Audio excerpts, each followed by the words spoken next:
ঘুমের মধ্যে মানুষ দুঃস্বপ্ন দেখে, এটা খুব স্বাভাবিক ব্যাপার। আচ্ছা ধরুন, এক সকালে ঘুম থেকে উঠে দেখলেন আপনি আর মানুষ নন, আপনি একটি বিশাল কুৎসিত পোকা। আপনার পরিবার আতঙ্কিত, অফিস আপনাকে ছাঁটাই করে দিল, আর সমাজ আপনাকে ছুঁড়ে ফেলে দিল। আপনার কেমন লাগবে? এরকমই একটি ভয়ঙ্কর দুঃস্বপ্নের গল্পই বলেছেন জার্মান সাহিত্যিক ফ্রান্স কাফকা তার কালোজয়ী নভেলা মেটামরফোসিসে। আজকের এই ভিডিওতে আমরা জানব মেটামরফোসিস নভেলার সারাংশ, কিছু চরিত্র, গল্প বিশ্লেষণ এবং এর ভিতরকার দর্শন এবং কিছু কোটেশন। চরিত্রগুলির সাথে আমরা পরিচিত হই। গ্রেগর সামসা প্রধান চরিত্র বা প্রোটাগনিস্ট, গ্রেটে সামসা গ্রেগরের ছোট বোন, গ্রেগরের মা ও বাবা, গ্রেগরের অফিসের ম্যানেজার, 3 জন ভাড়াটিয়া যারা রুম ভাড়া নিতে আসে, 2 জন গৃহকর্মী বা কাজের মেয়ে।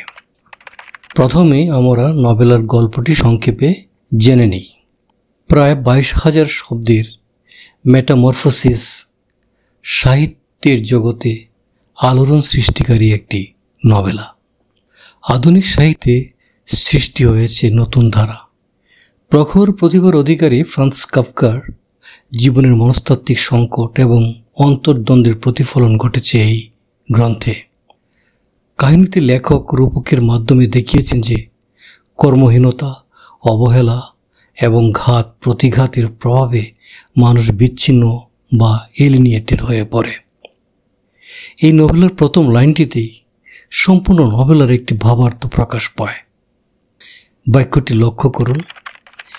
As Gregor Samsa awoke one morning from uneasy dreams, he found himself transformed in his bed into a gigantic insect.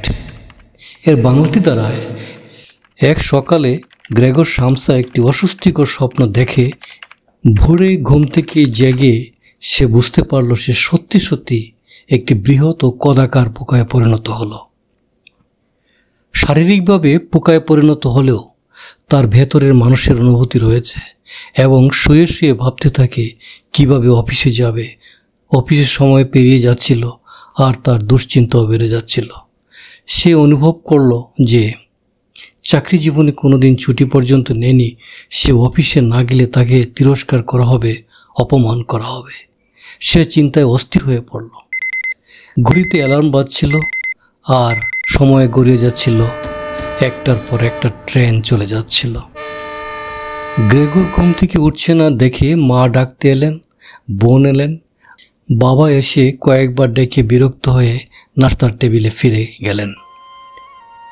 সে কোনোভাবেই দরজা খুলতে পারছে না। এত নিষ্ঠাবান কর্মী অফিসে না যাওয়ার কারণে স্বয়ং ম্যানেজার চলে এলেন, ডাকাডাকি শুরু করলেন, ব্যর্থ হলেন। তার কণ্ঠস্বর শুনে আরো উদ্বেগ, উৎকণ্ঠা আরো বেড়ে গেল গ্রেগরের। শেষ পর্যন্ত তারা দরজা ভেঙে রুমের ভেতরে ঢুকে দেখতে পেলেন একটি কিম্বুৎকিমাকার পোকা। তারা বিস্মিত হলেন, ভয়ও পেলেন।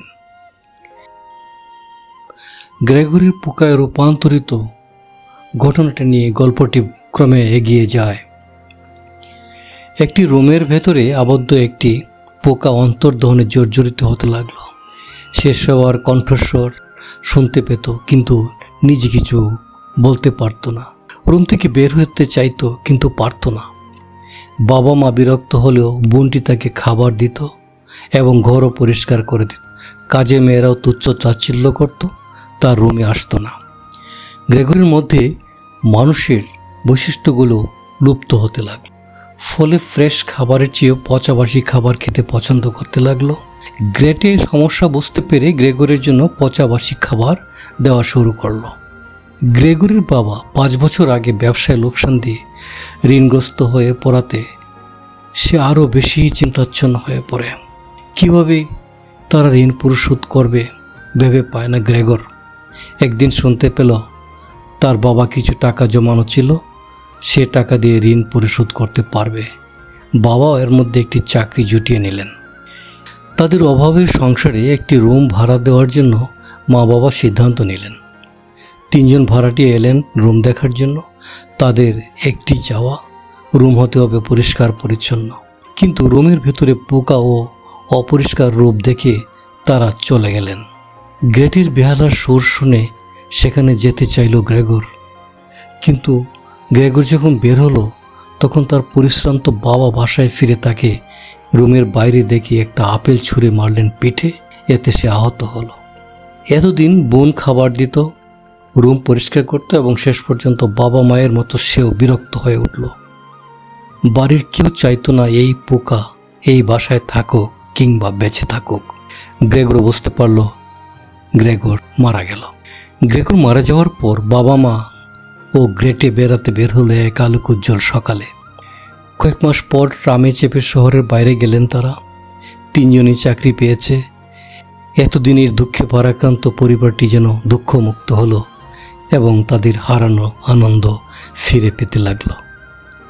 তারা ভাবলেন 3 জনের আয়ে ভবিষ্যৎ মন্দ কাটবে না, একটি ফ্ল্যাটও কিনতে পারবে। বাবা ভাবলেন গ্রেটে বড় হয়েছে, এখন তাকে বিয়ে দিতে হবে। গল্পটি এভাবে শেষ হয়। এবার আসুন গল্পটির ভিতরে কি আছে আমরা একটু ময়না তদন্ত করে দেখি। নভেলার অন্তর্বয়নে রয়েছে দর্শনের কিছু মৌলিক বিষয়। বিচ্ছিন্নতাবাদ, অস্তিত্ববাদ এবং অলিক বাস্তবতা বা এলিনিয়েশন ও অ্যাবসার্ডিজম এই নভেলের ভিত্তি। গ্রেগর বাঁচতে চায়, তার অস্তিত্ব টিকিয়ে রাখতে চায়, কিন্তু আপ্রাণ চেষ্টা করেও ব্যর্থ হয়েছে। মানুষের আত্মপরিচয়ের সংকট এবং সমাজে প্রত্যাখ্যাত হলেও মানুষের কি অবস্থা হতে পারে তা লেখক পোকা প্রতীকের মাধ্যমে চিত্রিত করেছেন। প্রকৃতপক্ষে মানুষের ভেতরের ও বাইরের রূপ দেখা যায় না, কিন্তু আচরণে প্রকাশ পায়। গ্রেগর যখন রোজগারি ছিল তখন পরিবারের তার মর্যাদা ও আদর ছিল। পোকা হওয়ার পরে সেই মর্যাদা তাকে ক্রমে হারাতে হলো। বসের কাছেও যে একজন প্রিয় কর্মী ছিল তাকে রীতিমতো অবহেলার শিকার হতে হলো। অর্থাৎ তার কাছে একটি যন্ত্র, তার কোনো মস্তিষ্ক নেই, তার কোনো মেরুদণ্ড নেই, পোকার মতোই তাকে মনে করা হতো। মানুষ যখন কর্মহীন হয়ে পড়ে তখন মর্যাদাহীন হয়ে পড়ে। মানুষ যতই আপনজন হোক না কেন একসময় একে একে সবাই ছেড়ে চলে যায়। তার ভাষা ছিল না, ভাষাহীন মানুষেরা অধিকারের কথা বলতে পারে না, চিরকালই বঞ্চিত থাকে, চিরকালই অবহেলার শিকার হয়। তাই এই নভেলায় পরিস্ফুটিত হয়েছে। I cannot make you understand. I cannot make you anyone understand what is happening inside me.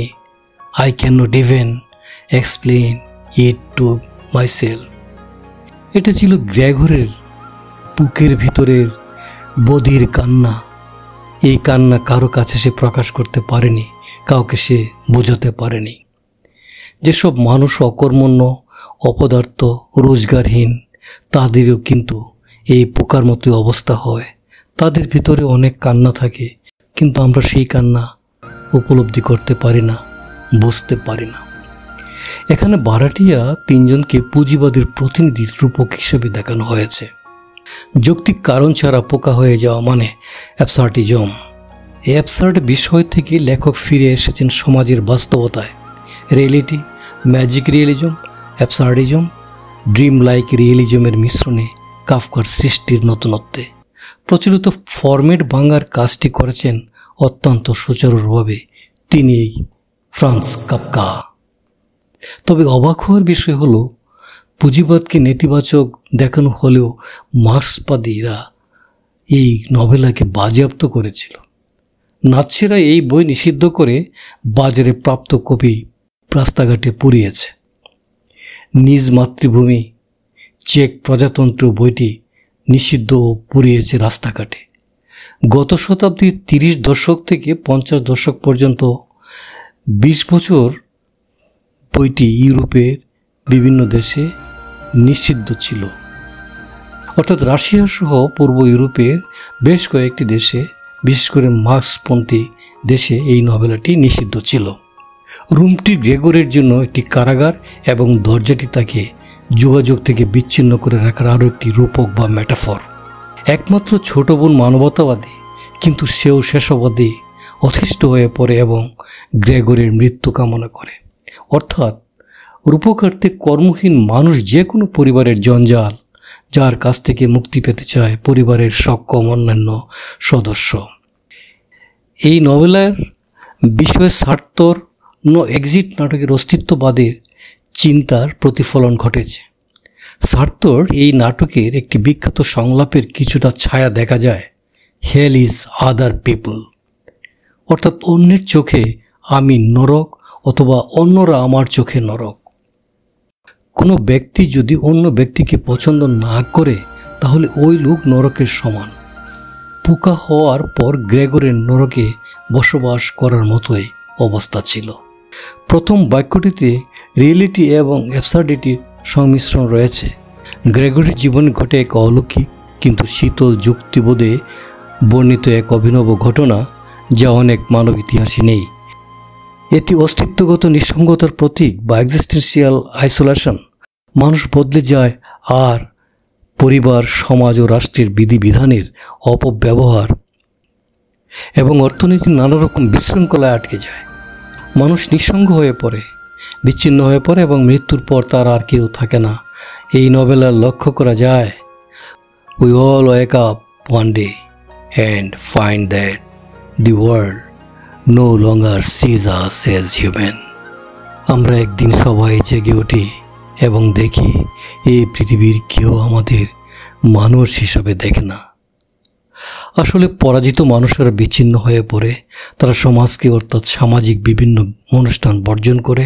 আপনার চারপাশে চেয়ে দেখুন, দেখতে পাবেন অবহেলিত বা জীবন যুদ্ধে পরাজিত মানুষেরা জীবনের অন্যান্য মানুষ থেকে বিচ্ছিন্ন হয়ে থাকে, একাকী বা নিঃসঙ্গ হয়ে পড়ে।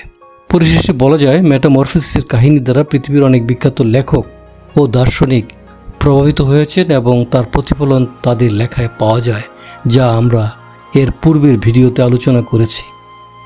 আগ্রহীরা সেই ভিডিওটি দেখতে পারেন। পরের ভিডিওটিও কাফকার বিখ্যাত ও জনপ্রিয় উপন্যাস ট্রায়ালের উপর নির্মিত হবে। আগাম আমন্ত্রণ জানিয়ে শেষ করছি। আবার দেখা হবে, ততদিন ভালো থাকুন, সুস্থ থাকুন।